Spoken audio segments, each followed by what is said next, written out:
Nadia, siguraduhin mong pag-uwi mo sa bahay malinis yung kwarto ko. At siya nga pala, hindi ako uuwi sa bahay, kaya sa Ate Beatrice na lang yung paglutuan mo. Sabrina, ano? May sasabihin ka? Kasi, may quiz kami mamaya. So? Baka kasi magabihan akong umuwi, hindi ko malinisan yung kwarto mo. I don't care! Ang gusto ko, pag uwi ko sa bahay, malinis yung kwarto ko. Pasalamat ka pa nga. Nabawasan yung trabaho mo. Kasi hindi ako kakain sa bahay. Kaya problema mo na yan. Hala, sige ka. Baka kay Ate Beatrice ka magkakaproblema. Kilala mo si Ate Beatrice, Nadia. Sige ka. Baka hindi ka na makapasok bukas. Ma'am Jackson, please naman Last na talaga to. Miss Dizon, yan din yung sinabi mo sa nakaraang klase natin. Baka sa kaka-excuse mong yan, matanggalan ka ng scholarship. Ma'am, sige na Kailangan ko lang po talagang umuwi, may emergency lang po. Miss Dizon, malaki na yung nawawala sa'yo. Baka hindi mo na makuha yung inaasam-asam mo maging cum laude. Ma'am, babawi naman po ako Sige na po, paghintulutan nyo naman po sana ako. Okay, sige. Bibigyan kita ng special quiz. Pero sana maabot mo yung expectation score ko. Salamat po, ma'am. Salamat po.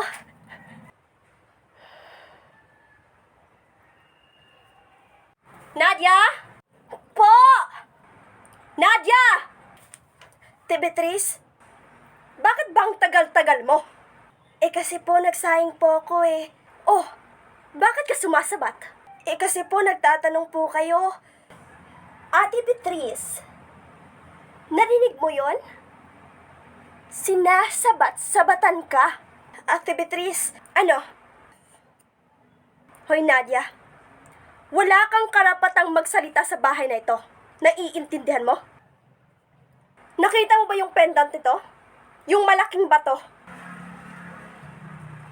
Hindi po. Di sino yung kumuha? Si Brandy? Yung aso? Hindi po.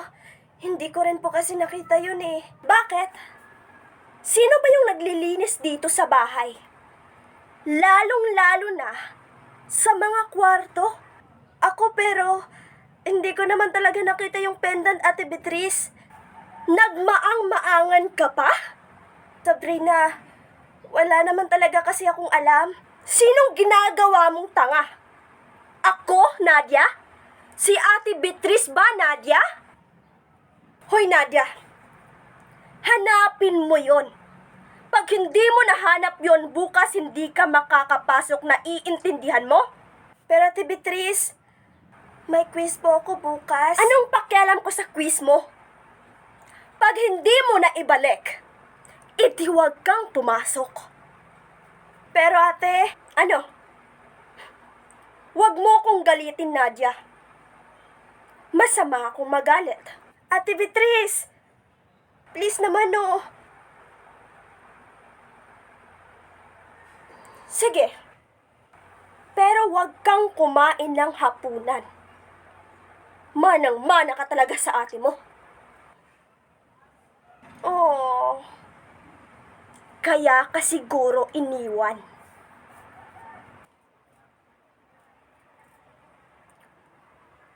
Ate, bakit ka titigil? Pwede naman tayong magsabay, di ba? Sino magpapaaral sa atin? Ate Stella, makakapagtapos pa kaya ako ng pag-aaral? Oo naman. Dapat kang magtapos, no?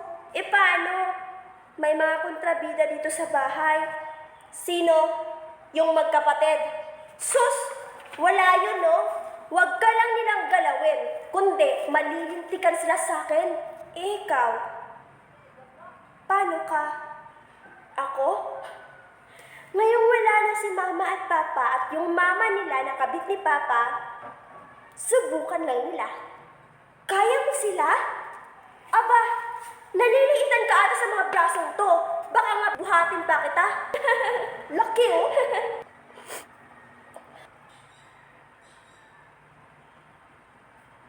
Bulaga! Akala mo magugulat mo ko, no? Kasi naman eh. Hulaan mo. Anong dala ko? Panset? Upo ka muna.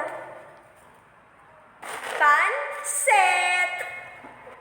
Ate talaga. Ate? Te, wag mo ko iwan ah. Bakit mo naman nasabi yan? Wala lang. Feeling ko kasi mag-isa ako ngayon eh. Nako. Hindi ka lang nakakain ng pansit eh. Masarap din kaya to.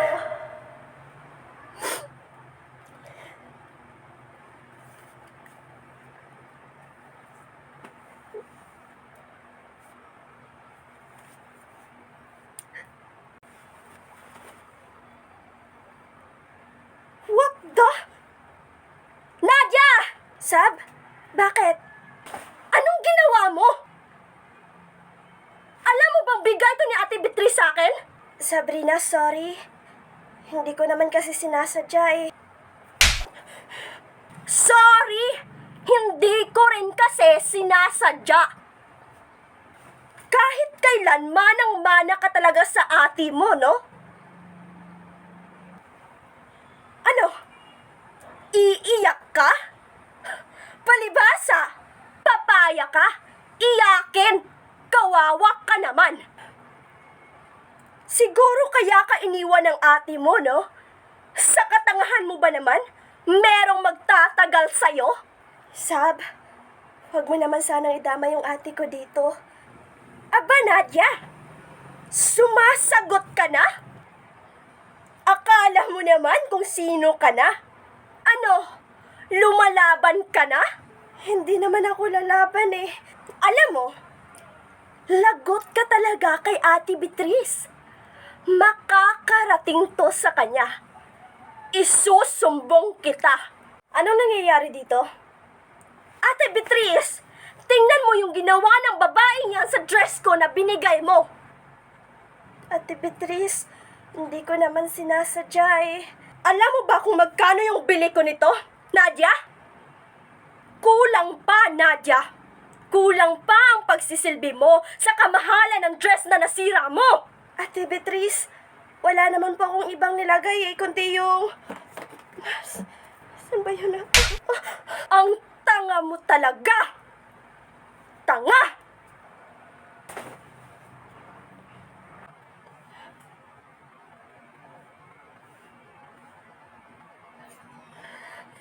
Nadia! Ate Beatrice, aalis ka na? Dapat kanina pa. Asan si Nadia? Ewan ko. Baka nasa labas lang. Nadia! Nadia! Ate Beatrice, bingi ka ba? Ate, dinidiligan ko lang po yung halaman dito sa harapan. So, nagbibingi-bingihan ka? Ate Beatrice, baka pinapahirapan ka. Para naman, tawagin mo siya ng tawagin at mamausin ka. Ate, hindi. Hindi ko lang po talaga kayo narinig. Ah, ganon. So, sa susunod, manunuli ka, ha? Ate, tumahimik ka. Alam mong matagal na ako nagtitimpi sa'yo. Ate, saan pa ba magmamana yan? Kundi sa mga magulang niyang loser.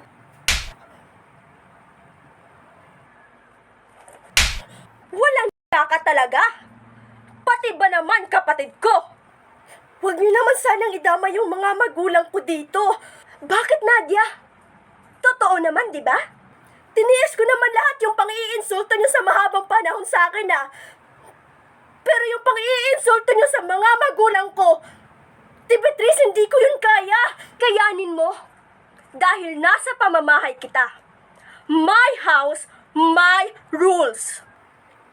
Hindi niyo to bahay. Akin to. Akin. Wala kayong karapatan dito dahil anak lang naman kayo sa labas, di ba?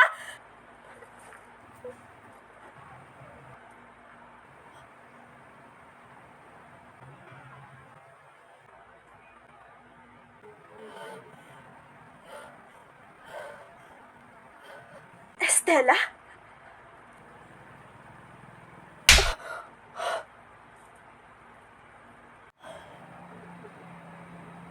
Ang tindi talaga ng apog mo, no? Sa bahay ko pa talaga. Umalis ka! Kaya bahay ko na to. Bahay ko, Beatrice. Bahay ko. Kaya wag kang ilusyonada. Kung makaangkin ka, parang ikinasal yung mama mo sa papa ko, no? Ate, do something. Gumawa ka ng paraan. You're crossing the line, Estela. Bakit? Ilang taon ka ba nawala at nagpakasasa kung saan mang lupalop kang lugar nagpakasarap? 12 years, Estela. 12 years. Nagpakasarap ka. Hindi mo man lang naisip na may iniwan ka? May tinalikuran ka? 7 taong gulang na bata na iniwan mo. Sa tingin mo, sino yung mag-aasikaso? Ako ang nagpalaki kay Nadia. Kaya lahat ng pagmamay-ari mo, akin. Then prove it! Nasaan yung proof mo? May titulo ka ng lupa? Ng bahay? Kung meron man, Beatrice, go! Ibibigay ko to sa'yo ng buo. Pero yung kapatid ko, akin. Hindi na kailangan ng titulo, Estela. Dahil sa 12 years na pag-aaruga kay Nadia, kulang pa itong bahay na pambabayad mo, Estela. Aruga? Inaalila mo yung kapatid ko, Beatrice. Inaalila mo yung kapatid ko sa sarili niyang bahay. Inaalila siya na mga taong sampid lang dito at ni kahit katiting walang karapatan. Come on, Beatrice. Nasa na? Nasa na yung pinagmamalaki mong titulo? Yung pinagmamalaki mong ikaw ang may-ari nitong tinutungtungan mo. Kawawa ka naman. Dahil alam nating dalawa na wala ka nun. Mukhang merong matutulog ngayon sa kalsada, Beatrice, no? Akin to, Estela. Akin to!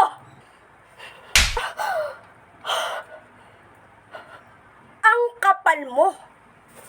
Ito, titulo ng lupa, bahay, akin. Lahat ng to, pagmamay-ari ko. Kusina, sala, CR, kwarto, itong tinutungtungan mo, buong bahay, pagmamay-ari ko. Beatrice, akin. Actually, yung mga kasuotan nyo, akin din. Ate, Sabrina, don't worry. Dahil hindi naman ako kasing sama nyo. Dahil makakaalis kayo sa pamamahay ko na may suot. Yun lang. Walang ibang dadalhin.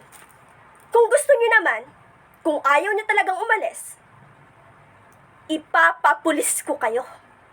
Naiintindihan nyo? Oops! Wag na wag kang magtatangka, Beatrice. Hala sige ka. Baka magbago yung isip ko. Baka umalis kayo dito na walang saplo. Ate Beatrice! Now, umalis kayo sa pamamahay ko kung ayaw nyong makaladkad o ipadampot ko kayo sa mga pulis. Let's go, Sabrina. Sandali. Ate! Sukli mo yan sa pang-aalila mo sa kapatid ko. Alis!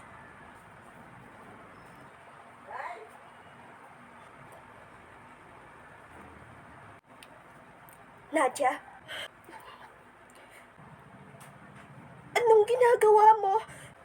Alam kong galit ka sa akin. Buti naman alam mo. Nadia, patawarin mo ko. Bakit ka umalis? Bakit mo ako iniwan? Hindi ko alam. Bakit ka umalis? Ang simple lang ng tanong ko, di ba? Patawad. Bakit? Hindi mo ako, Nadia. Hindi mo alam! Bakit hindi mo alam? Patawarin. Ang daya-daya mo eh. Di sabi mo hindi mo ko iiwan. Di sabi mo ipagtatanggol mo ko. Pero di walang pagtatanggol na nangyari. Lahat tiniis ko. Pang-aalila, pananakit, pambabuhos ng mainit ng tubig. Tiniis ko. Tiniis ko lahat. Hindi ako makagalaw. Hindi ako makagalaw. Sabi ko, umalis ka lang. Baka babalik ka kaagad. Pero 12 years. Sa loob ng 12 years, nawalan ako ng lakas. Nawalan ako ng boses. Nawalan ako ng buhay. Wala akong ibang hinanay kundi yung palagi ka lang nasa tabi ko. Kasi ikaw yung buhay ko eh. Sa'yo ako kumukuha ng lakas. Pero bakit? Bakit mo ako pinabayaan? Bakit mo ako iniwan? Hindi ko alam. Kailangan ko ng sagot. Kasi ang bigat-bigat na eh.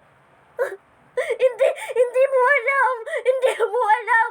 Ang sakit-sakit. Sabihin mo sa akin. Maiintindihan ko. Ate, maiintindihan ko.